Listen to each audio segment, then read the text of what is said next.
Hello everyone, welcome to my channel. आज हम लोग इलेक्ट्रिक पोटेंशियल डिराइव करने वाले हैं, लेकिन इस बार एक डाइपोल के कारण किसी भी पॉइंट पर। तो इससे पहले वाले लेक्चर में हम लोगों ने इलेक्ट्रिक पोटेंशियल ही डिराइव किया था, लेकिन एक बार पॉइंट चार्ज के कारण किया था, एक बार सिस्टम ऑफ चार्ज के कारण किया था, और इस बार हम लोग इलेक्ट्रिक डाइपोल के कारण करने वाले किसी भी पॉइंट पर। ये डाइपोल क्या होता है? तो ये pair of equal and opposite charge होता है, माइनस क्यू प्लस क्यू, और दोनों के बीच का जो डिस्टेंस होता है वो 2L होता है। ठीक है, तो इलेक्ट्रिक डाइपोल के बारे में अगर किन्हीं को और जानना है तो चैप्टर नंबर 1 की वीडियो को देख सकते हैं, तो डाइपोल के बारे में और क्लियर हो जाएगा। ठीक है, तो आज स्टार्ट करते हैं हम लोग। देखना इसमें क्या है। ये मैं एक इलेक्ट्रिक डाइपोल बनाता हूं। यहाँ पर ये रहा इलेक्ट्रिक डाइपोल, माइनस क्यू से स्टार्ट होगा और यहाँ पर प्लस क्यू तक जाता है। ठीक है, और ये दोनों के बीच का जो डिस्टेंस होता है यहाँ से यहाँ तक का, वो डिस्टेंस होता है 2L। ये जो अरेंजमेंट है, ये जो सिस्टम है, यही एक इलेक्ट्रिक डाइपोल कहलाता है। ठीक, इस वाले पॉइंट का नाम मैं लिख दिया A, इस वाले पॉइंट का नाम लिख दिया B, और मैं मान लिया ये मेरा मिड पॉइंट है O। ठीक है, अब अपने को करना क्या है इस वाले टॉपिक में? देखना, हम लोग पोटेंशियल निकालने वाले हैं। ठीक है, हम लोग चैप्टर नंबर 1 में एक डाइपोल के कारण इलेक्ट्रिक फील्ड निकाल चुके हैं। एक बार हम लोग इक्वेटोरियल पोजीशन पर निकाले थे। इक्वेटोरियल का मतलब होता है जो 90 डिग्री एंगल बना है यहाँ पर। और एक बार हम लोग एक्सियल पॉइंट पर भी निकाले थे, जो एक्सिस पे होता है, जहां पर एंगल 0 डिग्री होता है। ठीक है, तो आज हम लोगों को ये वाला और ये वाला केस नहीं करना है। आज हम लोगों को ये वाले को छोड़ करके करना है किसी अदर पॉइंट पर। मान लेता हूं कि वो अदर पॉइंट यहां पर से, ठीक है, ना तो वो 90 डिग्री पर है, ना तो वो 0 डिग्री पर है। ठीक, तो ये 90 डिग्री जो इक्वेटोरियल कहलाएगा और जो 0 डिग्री एक्सियल कहलाएगा, इसके लिए हम लोग अदर वीडियो पे बनाने वाले हैं, जो इसके बाद का वीडियो ही होगा। ठीक है, तो फिलहाल मैं ये वाले को मिटाता हूं। अभी अपने को ना तो इस पॉइंट पर निकालना है 90 डिग्री, इक्वेटोरियल पर भी नहीं निकालना है, और एक्सियल पर भी नहीं निकालना है। ठीक है, तो अपने को निकालना क्या है? तो देखना यहाँ लिखा हुआ है एट एनी पॉइंट। तो एट एनी पॉइंट पे मान लिया इस पॉइंट पे निकालता हूँ, ये पॉइंट है P, इसको मैं ज्वाइन कर देता हूँ इस मिड पॉइंट से। देखना यहाँ पर, ठीक है, ये मिड पॉइंट से ज्वाइन कर दिया O। अब क्या है कि देखना यहाँ का जो एंगल दिख रहा है ये थीटा है, तो ना तो ये 90 डिग्री है ना तो 0 डिग्री है। ठीक, तो अब देखते हैं आगे कैसे करने वाले हैं। तो हम लोग क्या करेंगे, एक बार पोटेंशियल हम लोगों को माइनस क्यू के कारण इस पॉइंट P पे निकालना पड़ेगा। देखना, इसके कारण इस वाले पॉइंट पर निकालना पड़ेगा, पॉइंट P पर। ठीक है, और एक बार इसके कारण पॉइंट P पर निकालना पड़ेगा। ठीक, तो हम लोग को क्या चाहिए, ये वाला डिस्टेंस भी पता होना चाहिए। जैसे यहाँ देखना नाम लिखा हुआ, ये नाम है B और ये है P। तो अगर मैं प्लस क्यू के कारण पोटेंशियल निकालूंगा तो मेरे को BP डिस्टेंस पता होना चाहिए, और मैं माइनस क्यू के कारण अगर पोटेंशियल निकालूंगा P के पास तो मेरे को AP डिस्टेंस पता होना चाहिए। ठीक है, तो कैसे करेंगे देखते हैं। अब इसमें डायग्राम में डायरेक्शन नहीं बनाना है। जैसे यहाँ माइनस के कारण यहाँ पास तो टेस्ट चार्ज रहता है, तो ये माइनस के कारण ये टेस्ट चार्ज इधर अट्रैक्ट हो जाएगा, तो डायरेक्शन नहीं बनाना, क्योंकि ये इलेक्ट्रिक पोटेंशियल है जो कि स्केलर क्वांटिटी होता है। अगर स्केलर क्वांटिटी है तो डायरेक्शन नहीं बनाना है। ठीक, अब आगे देखते हैं। सबसे पहले हम लोग क्या करने वाले हैं, देखना, कंसीडर एन इलेक्ट्रिक डाइपोल। ठीक है, हम लोग एक डाइपोल कंसीडर करें। ठीक, we have to find potential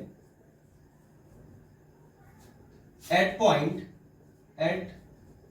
point P making an angle theta with dipole।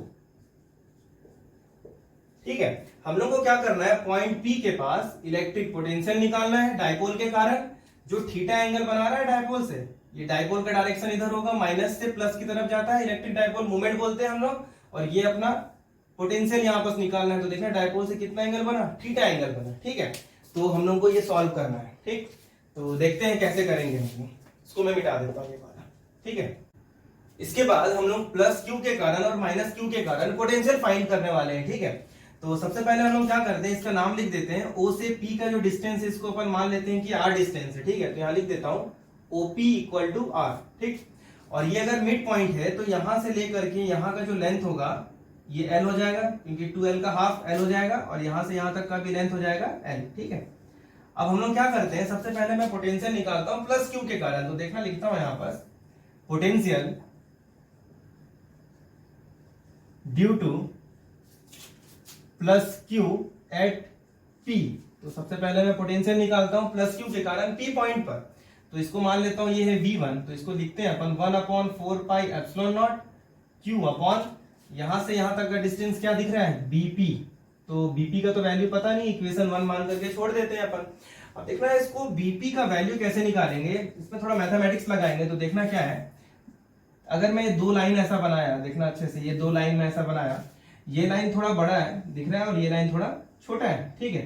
तो अपने को कोई पूछा कि बताओ ये वाला लाइन कितना है, इसका लेंथ कितना है, ठीक है, जैसे यहाँ दिख भी रहा है ये वाला लेंथ कितना है। तो हम लोग क्या करेंगे, देखना मैथमेटिक्स में एक तरीका होता है इसको निकालने का, इस पॉइंट से इस वाले लाइन पर परपेंडिकुलर ड्रॉ करेंगे, ठीक है, ये 90 डिग्री ड्रॉ हो गया, ठीक है।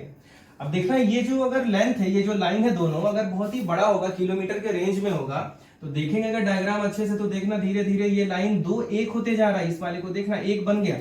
तो यहाँ पास जो एंगल दिखेगा वो कितना हो जाएगा, 0 डिग्री हो जाएगा, ठीक है। एंगल नहीं बन रहा ना, वहां पास एक ही लाइन बन गया तो 0 डिग्री हो गया। ये थोड़ा एजम्पशन है, दिमाग में रखना पड़ेगा। तो ये वाला एंगल कितना होना चाहिए, ये भी 90 होना चाहिए। कैसे पता चला, अगर ये एक ट्राइंगल दिख रहा है अपने को, तो ट्राइंगल के तीनों एंगल को ऐड करने पे 180 होना चाहिए। अगर यहाँ पास एंगल 0 डिग्री है, ये 90, तो ये भी तो 90 होना चाहिए, तभी तो 180 डिग्री होगा, ठीक। और हम लोग मैथमेटिक्स में ऐसा भी पढ़े होंगे, अगर एंगल इक्वल होगा, दोनों एंगल इक्वल है, तो उसके अपोजिट साइड भी दिख रहा है, ये 90 डिग्री के कारण ये साइड और ये 90 डिग्री के कारण ये साइड, ये दोनों साइड भी इक्वल हो जाएंगे। और ये जो चीज दिख रहा है ना एक्स्ट्रा, ये जो लेंथ एक्स्ट्रा दिख रहा है, ठीक है, ये एक्स्ट्रा लेंथ है, ये ज्यादा लेंथ है, ठीक है। तो अपन को क्या है, ये तो पता चल गया कि ये वाला लेंथ इस वाले लेंथ के बराबर होगा। कैसे, जब परपेंडिकुलर ड्रॉ करेंगे तब ये लेंथ एक्स्ट्रा था, ठीक है। अब ये कॉन्सेप्ट को देखना यहाँ कैसे लगाएंगे, तो देखना मैं इस वाले से क्या कर रहा हूँ, इस पे एक परपेंडिकुलर ड्रॉ कर दिया, देखना यहाँ पास परपेंडिकुलर ड्रॉ कर दिया 90 डिग्री, ठीक है। तो अपने को ये वाला नाम लिख देता हूँ, इस वाले पॉइंट का नाम लिख दिया मैं N, ठीक है। अब अपने को ये पता हो जाना चाहिए परपेंडिकुलर ड्रॉ करने पर कि ये जो लाइन दिख रहा है BP, ठीक है, ये किसके बराबर होना चाहिए, ये वाला जो लाइन दिख रहा है, देखना अच्छे से, ये वाला लाइन, ये दोनों इक्वल होगा। वहां पर देख सकते हैं हम लोग अच्छे से, इस वाले पर अगर ये वाला लाइन है, मैं जहां पर परपेंडिकुलर ड्रॉ करूंगा, तो ये वाला लाइन देखना इक्वल हो जा रहा है इस वाले से। तो इस डायग्राम में अपने को क्या समझ में आ रहा है, इस डायग्राम से ये जो BP दिख रहा है वो किसके इक्वल है, PN के इक्वल है, ठीक है। तो अब हम लोग को क्या करना है, कैसे भी करके वो PN का वैल्यू निकालना है। तो PN का वैल्यू कैसे निकलेगा, तो थोड़ा मैथमेटिक्स फिर से अप्लाई करना पड़ेगा। तो PN निकालने के लिए हम लोग क्या करने वाले हैं, देखना इस डायग्राम में अगर मैं देखूंगा PO, देखना PO या OP बोलो, अगर उससे मैं माइनस कर दूंगा NO को, तो अपने पास PN निकल जाएगा। अच्छे से देखना डायग्राम में, P से लेकर के O वाले डिस्टेंस को अगर मैं लूंगा जिसका वैल्यू R है, उस डिस्टेंस से मैं NO को माइनस कर दूंगा तो PN निकल जाएगा, ठीक है। तो PN निकल गया मतलब BP निकल गया। तो हम लोग का काम अभी क्या है कि हम लोग के पास PO का वैल्यू तो R है, लेकिन NO का वैल्यू नहीं पता है, तो सबसे पहला काम है NO निकालना। तो देखना मैं क्या कर रहा हूँ, ये जो ट्राइंगल दिख रहा है NOB, उसको मैं यहाँ ड्रॉ करता हूँ अलग से। देखना ये NOB को मैं ड्रॉ किया ये ऐसा, ठीक है। तो ये हो गया N, ये हो गया O और ये हो गया B, ठीक है। यहाँ पर देखना ये परपेंडिकुलर है, ठीक, तो ये मैं बनाया 90 डिग्री और यहाँ पर बना हुआ है थीटा, ठीक है। तो हम लोग को क्या पता होना चाहिए, थीटा के सामने ये परपेंडिकुलर होता है, 90 डिग्री के सामने हाइपोटेनियस होता है और बचा हुआ बेस होता है। हम लोग को निकालना क्या है, NO निकालना है। तो NO यहाँ पर दिख रहा है, बेस है। अब अपने पास डायग्राम में अगर देखेंगे तो ये वैल्यू भी दिया हुआ है यहाँ से यहाँ तक का L, ठीक है, देख सकते हैं B से लेकर के O से लेकर के B का जो वैल्यू दिया हुआ है L दिया हुआ है। तो हम लोग के पास ये निकालना बहुत जरूरी है। तो हम लोग यहाँ पास क्या लगा है, हाइपोटेनियस दिया हुआ है, बेस चाहिए, तो कॉस थीटा ही अप्लाई कर सकते हैं, क्योंकि कॉस थीटा क्या होता है, बेस अपॉन हाइपोटेनियस। तो कैसे भी करके यहाँ पास मैं क्या अप्लाई करूंगा, कॉस थीटा। तो कॉस थीटा कितना हो जाएगा, तो देखना बेस मतलब हो गया NO और हाइपोटेनियस यहाँ कितना दिख रहा है, OB लिख दिया। तो यहां से अगर मैं कॉस थीटा निकालूंगा तो कितना निकलेगा, तो NO तो मेरे को निकालना है और OB का वैल्यू है L। तो NO का जो वैल्यू यहां से निकल गया वो निकला L cos थीटा। तो देखना अच्छे से, यहां से लेकर के यहां तक का जो डिस्टेंस निकल रहा है ये वाला, ये डिस्टेंस L cos थीटा निकल गया, ठीक है। तो हम लोग क्या करने वाले हैं, L cos थीटा ये जो दिख रहा है, देखना अच्छे से, हम लोग को अगर PN या BP निकालना है तो हम लोग कैसे निकालने वाले हैं, NO की जगह L cos थीटा। तो देखना ये वाला जो चीज था PO माइनस NO करेंगे तभी अपने पास क्या मिलने वाला है, PN, ठीक है। तो अगर मैं यहाँ पर देखूंगा डायग्राम में, ये R है, देखना अच्छे से, यहाँ से यहाँ तक R है और ये माइनस NO, अभी हम लोग निकाले L cos थीटा, तो इसके कारण PN निकल गया हम लोग के पास। और PN ही किसके बराबर है, तो आंसर है बीपी के बराबर है, तो r minus l cos theta equal to, यहां लिख देता हूं पी बीपी। तो since bp equal to p n, ठीक है। तो यहां तक तो क्लियर हो गया होगा। इसको मान लेते हैं इक्वेशन नंबर 2 फ्रॉम 1 एंड 2। अगर हम लोग 1 और 2 को देखेंगे तो क्या होगा, देखना v1 equal to 1/4 pi epsilon not q upon r minus l cos theta, ठीक है। इसको मानते हैं इक्वेशन 3। अब सिमिलरली हम लोग को क्या करना पड़ेगा, ये वाला भी लेंथ निकालना पड़ेगा माइनस के कारण। तो लिखते हैं यहां पर, देखना potential due to minus q at p, ठीक है। तो अब देखना यहाँ पर क्या करने वाले हैं हम लोग। तो इसको अगर देखेंगे हम लोग अच्छे से, ए से लेकर के पी तक का डिस्टेंस बहुत ज्यादा बड़ा दिख रहा है, और ये जो डिस्टेंस देखेंगे अपन पी से लेकर के वो बहुत छोटा है। तो हम लोग को कोई ऐसा ना करना कि ये वाले से यहाँ पर परपेंडिकुलर ड्रॉ ऐसा मत कर देना। क्यों? क्योंकि देखना अगर मैं परपेंडिकुलर ड्रॉ कर दूंगा तो यहां से लेकर के डिस्टेंस यहाँ तक का जो होगा वो यहाँ से यहाँ तक के बराबर होगा। लेकिन अगर मैं माइनस के कारण निकालूंगा तो मेरे को ये पूरा डिस्टेंस चाहिए ना, तो ये वाला डिस्टेंस कट जाएगा अगर मैं यहाँ से परपेंडिकुलर ड्रॉ कर दिया। तो ये तरीका गलत हुआ, यहाँ पर सभी नहीं कर पाएंगे। तो क्या करेंगे, देखना ये जो लाइन है इसको मैं नीचे की तरफ एक्सटेंड कर दिया, देखना ये एक्सटेंड किया, और मैं यहां से इसके ऊपर परपेंडिकुलर ड्रॉ करूंगा ताकि ये जो पी ए जो दिख रहा है ये पूरा का पूरा डिस्टेंस मेरे को मिल जाए। अगर मैं यहां से इस पे परपेंडिकुलर ड्रॉ कर देता ये यहां पर ऐसा, तो मेरे को ये डिस्टेंस भर मिलता। ये एक्स्ट्रा डिस्टेंस ये जो दिख रहा है ये अपने अपन नहीं निकाल पाते, लेकिन अपने को अगर माइनस क्यू के कारण चाहिए तो ये भी डिस्टेंस चाहिए होगा ना, ये पूरा डिस्टेंस चाहिए। तो हम लोग को क्या करना पड़ा, इस लाइन को पीओ को थोड़ा नीचे की तरफ एक्सटेंड करना पड़ा। मान लेते हैं इस वाले का नाम है के, इस वाले पॉइंट का नाम है के। अगर ये एंगल थीटा है, ये एंगल अगर थीटा है तो ये भी थीटा होगा, ठीक है। और हम लोग के पास क्या दिख रहा है, अगर मैं ये वाला डिस्टेंस निकालूंगा तो यहाँ पर अगर अच्छे से देखेंगे हम लोग तो देखना ये जो डिस्टेंस दिख रहा है ए पी वो किसके बराबर होगा। तो देखना यहां से लेकर के यहां तक का जो डिस्टेंस होगा पीके के बराबर होगा। अब पीके कैसे लिखेंगे, तो देखना ए पी इक्वल टू, इसमें देखना क्या करेंगे पीओ प्लस ओके। अगर दोनों को अपन ऐड कर देंगे तो आंसर निकल जाएगा। अब ये वाला कैसे निकलेगा, तो देखना फिर से यही ट्राइंगल को लेना, ये ट्राइंगल दिख रहा है ए ओ के, ये जो तरीका अपन लगाए फिर से अप्लाई करना, और ये जो डिस्टेंस दिख रहा है खुद से अप्लाई करके देखना, ये फिर से वही निकल जाएगा, एल कॉस थीटा ही निकलेगा। ट्राई करके देख सकते हैं, ठीक है। तो ये वाला आप लोगों के लिए यहाँ पर ट्राइंगल बनाना, एल कॉस थीटा यहाँ पर निकल जाएगा इस ट्राइंगल से, ठीक है। तो ये तरीका हुआ करने का। तो मैं यहाँ पर इसको मिटाता हूँ, ठीक है। तो देखना यहाँ पर कैसे लिखूंगा, potential due to minus q के कारण V2 माना 1/4 pi epsilon not minus q, यहाँ साइन के साथ पुट करना है। लेक्चर नंबर 1 में बताया भी था कि इलेक्ट्रिक पोटेंशियल एक स्केलर क्वांटिटी होता है, इसलिए माइनस साइन को यूज करना ही पड़ेगा। किसी को और अच्छे से जानना है तो इसी चैप्टर का लेक्चर नंबर 1 अच्छे से देख ले, वहां सारा डिटेल है, लास्ट में मिल जाएगा। माइनस को माइनस रखना है, प्लस को प्लस रखना है, तो ऐसा क्यों करते हैं यहाँ पर पूरा डिटेलिंग मिलेगा।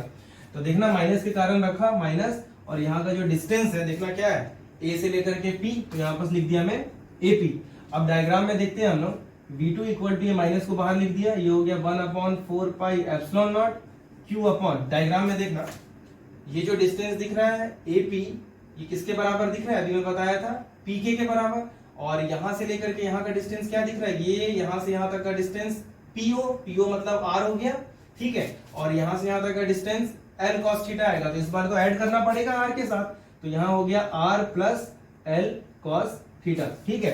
तो एग्जाम में यहाँ पर डायरेक्ट लिख भी सकते हैं एल कॉस थीटा, एक बार निकाल करके दिखा दिए अपन। तो सिमिलरली इन ट्राइंगल ए ओ के, तो O K equal to l cos theta लिख भी सकते हैं डायरेक्ट अपन, ठीक है। तो अब हम लोग के पास दो इक्वेशन निकल चुका है V1 और V2 का, इसको अपन इक्वेशन नंबर 4 मानते हैं, ठीक। तो पहले तो यहाँ तक आप लोग नोट कर लो, इसके बाद हम लोग क्या करने वाले हैं, टोटल पोटेंशियल कैसे निकालेंगे V1 प्लस V2 करके। तो जिनको प्लस करने आ रहा है तो वो डायरेक्ट यहाँ पर प्लस करके निकाल सकते हैं, ठीक है।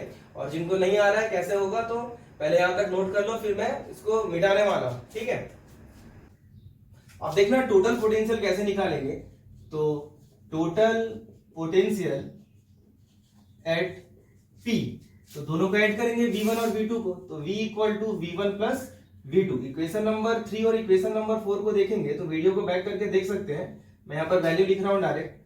तो ये है R minus l cos theta plus, और इसका वैल्यू माइनस में था 1/4 4 pi epsilon not q upon r plus l cos theta. ठीक है, तो ये जो माइनस और ये प्लस है ये माइनस हो जाएगा, तो ये हो जाएगा 1 upon 4 pi epsilon not q upon r minus l cos theta plus minus minus 1 upon 4 pi epsilon not q upon r plus l cos theta. ठीक है, अब इससे कुछ कॉमन निकल रहा है तो देखना ऊपर से q कॉमन निकलेगा, नीचे से 4 पाई एप्सिलॉन नॉट, तो निकालते हैं q upon 4 pi epsilon not common निकल गया, 1 upon r minus l cos theta ये बचेगा, minus 1 upon r plus l cos theta ये बचेगा। ठीक है, अब ये दोनों का एलसीएम लेंगे तो दोनों को मल्टीप्लाई करेंगे हम लोग, तो देखना v equal to q upon 4 pi epsilon not. ठीक है, एलसीएम लेते हैं तो ये हो जाएगा r minus l cos theta और ये हो जाएगा r plus l cos theta. उम्मीद करता हूँ एलसीएम निकालने आता होगा, दोनों को मल्टीप्लाई कर दिए अपन, तो देखना जब मल्टीप्लाई करेंगे ये वाला पोर्शन यहाँ से डिवाइड होगा तो r minus l cos theta cut जाएगा, तो यहाँ पर क्या बचेगा r plus l cos theta, उसका मल्टीप्लाई 1 से हो जाएगा, तो ये हो गया r plus l cos theta. ठीक है, अब ये माइनस का साइन था तो ये माइनस लगा दिया, अब इसको यहाँ पर डिवाइड होगा तो ये r plus l cos theta cut जाएगा, क्या बचेगा r minus l cos theta, उसका मल्टीप्लाई 1 से हो जाएगा, तो ये हो जाएगा r minus l cos theta. ठीक है, तो ये अपना यहाँ तक आ गया, इसके आगे सॉल्व करते हैं, ब्रैकेट को ओपन करेंगे तो q upon 4 pi epsilon not ये हो जाएगा r plus l cos theta, ये देखना माइनस और ये प्लस, अच्छे से लिख देता हूँ यहाँ पर, ये r था। ठीक है, और यहाँ माइनस का साइन है तो ये माइनस और यहाँ पर प्लस, तो ये माइनस r और ये minus minus plus l cos theta. अब नीचे को देखना अच्छे से, देखना यहाँ a plus b a minus b, तो ये a plus b a minus b के फॉर्म में, ये a प्लस बी के फॉर्म का है और ये a माइनस बी के फॉर्म का है, तो इसका फॉर्मूला होता है a square minus b square. तो इसके अकॉर्डिंग अगर अपन देखेंगे ये वाला r plus l cos theta, ठीक है, और r minus l cos theta, a plus b a minus b equal to ये हो जाएगा a square minus b square. ठीक है, ऐसा अपन यहाँ यूज करने वाले हैं, तो यहाँ लिखता हूं मैं, ये हो जाएगा a square minus b square. ठीक है, ये हो गया। अब देखना यहाँ से r कैंसिल हो गया और ये l cos theta 2l cos theta हो गया, तो v equal to q into ये हो जाएगा ऊपर में 2l cos थीटा, नीचे में देखते हैं क्या होगा, ये हो गया 4 पाई एप्सिलॉन नॉट और यहाँ पास हो जाएगा ब्रैकेट में r स्क्वायर माइनस, इस पे स्क्वायर करेंगे तो ये l स्क्वायर और cos स्क्वायर थीटा हो जाएगा। ठीक है, इसके बाद हम लोग ये वाला अगर वैल्यू देखेंगे q इंटू 2l, इसको बोलते हैं electric dipole movement, chapter number 1 में पढ़े भी होंगे, तो लिखते हैं हियर q इंटू 2l इक्वल टू p, जिसको अपन बोलते हैं इलेक्ट्रिक डाइपोल मूवमेंट। ठीक है, तो इसका वैल्यू मैं यहां पुट करने वाला हूं p, तो देखना कैसे होगा, तो v equal to p cos theta divided by 4 pi epsilon not r square minus l square cos theta. तो ये आंसर आ गया अपना, लेकिन हम लोग यहां तक सॉल्व करके रुकना नहीं है, इसके आगे हम लोगों को शॉर्ट डाइपोल के लिए भी निकालना है। ठीक है, तो शॉर्ट डाइपोल के लिए हम लोग अगर निकालेंगे तो क्या करने वाले हैं, देखना इस वाले को मैं मिटाता हूं, पहले आप लोग नोट कर लो। तो अब देखना शॉर्ट डाइपोल के लिए क्या करेंगे हम लोग, इसके आगे का अगर करते हैं तो फॉर शॉर्ट डाइपोल, तो डाइपोल अगर छोटा होगा तो लेंथ बहुत छोटा होगा, तो इसमें देखना ये जो r होता है ये सेंटीमीटर या मीटर के रेंज में होता है और जो l होता है वो मिलीमीटर या माइक्रोमीटर के रेंज में होता है, तो लेंथ बहुत ही छोटा है, 1 से भी छोटा होता है। यहाँ पर cos स्क्वायर भी लगेगा यहाँ पर, ठीक है, cos स्क्वायर थीटा ये वाला। ठीक है, तो यहाँ पर l जो होता है वो छोटा होगा, मान लेते हैं कि अगर l का वैल्यू है वो 0.1 है, अगर मैं l का स्क्वायर करूंगा तो ये तो और छोटा हो गया 0.01।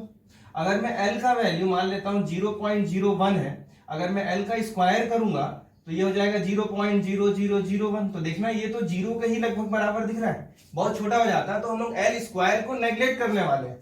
तो इसमें क्या मतलब होता है, देखना r very very greater than l, hence l square tends to 0। तो देखना जहां पर l स्क्वायर दिख रहा है वहां पर अपन 0 पुट करेंगे, तो इसको सॉल्व करते हैं, v equal to p cos theta divided by 4 pi epsilon not. अब ये देखना r स्क्वायर बचेगा, ये तो 0 हो गया l स्क्वायर के कारण, तो यहाँ पर बचा r स्क्वायर। तो ये शॉर्ट डाइपोल का फॉर्मूला निकला। ठीक है, अब इसके अंदर अगर हम लोग देखते हैं एक दो चीज और देखना, अगर मैं शॉर्ट डाइपोल का ही बात करूं, एक नोट लिख देते हैं यहां पर, नोट, ठीक है। तो अगर for short dipole at any point, अगर एनी पॉइंट पर हम लोग निकाल रहे हैं तो देखना क्या निकला हुआ है यहां पर। एनी पॉइंट पर v का जो वैल्यू निकला है वो p cos theta upon 4 pi epsilon not r square निकला है। अगर मैं इसी को v निकालूं एक्सियल पॉइंट पर, एक्सियल का मतलब हो गया एक्सिस 0 डिग्री, तो यहां बस मेरे को थीटा कितना पुट करना पड़ेगा 0 डिग्री, तो देखना ये हो जाएगा p cos 0 degree divided by 4 pi epsilon not r square. तो एक्सियल का मतलब होता है थीटा इक्वल टू 0 डिग्री, तो cos 0 तो 1 होता है, तो इसका जो आंसर आ जाएगा v एक्सियल वो आने वाला है p इंटू 1, तो ये हो गया 4 pi epsilon not r square. तो ये आंसर एक्सियल का निकल जाएगा, जो हम लोग नेक्स्ट वीडियो में निकालने वाले भी हैं। और इसको मैं मिटाता हूं यहाँ पर, और अगर मैं यहीं पर v इक्विटोरियल का अगर मैं बात करूं, तो इक्विटोरियल का मतलब होता है 90 डिग्री, तो देखना यहाँ पर थीटा की जगह 90 अगर मैं पुट करूंगा तो cos 90 0 होता है, तो ये डायरेक्ट कितना हो जाएगा 0। तो ये जो आंसर दिख रहा है, तो नेक्स्ट वीडियो में इसी को डिराइव करके निकालने वाले, एग्जाम में अलग से डिराइव करने को भी आता है। तो ये हुआ आज के लिए, ठीक है। तो आप लोग इसको नोट कर लो, इसके बाद नेक्स्ट क्लास में पढ़ेंगे। Thank you.